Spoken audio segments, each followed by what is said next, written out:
সূরা ইখলাস দিয়ে যারা নামাজ পড়েন একটা ভুলের কারণে তাদের নামাজ হয় না এবং কি ঈমান পর্যন্ত নষ্ট হয়ে যেতে পারে। কত মারাত্মক একটা বিষয়। ম্যাক্সিমাম মানুষ মনে হয় এই ভুলটা আমার করে।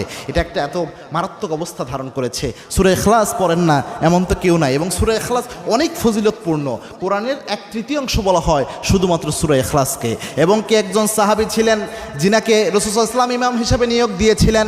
ওই ইমাম 5 ওয়াক্ত নামাজেই শুধুমাত্র সূরা ইখলাস দিয়ে নামাজ পড়াতেন।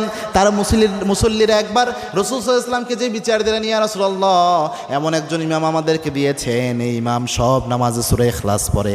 আল্লাহর হাবিব ওই ইমামকে ডাকলেন, ডেকে বললেন, সাহাবী, তোমার কি অন্য কোনো সূরা মুখস্থ নাই? ওই সাহাবী বললেন, আমি কোরআনের হাফিজ ইয়া রাসূলুল্লাহ।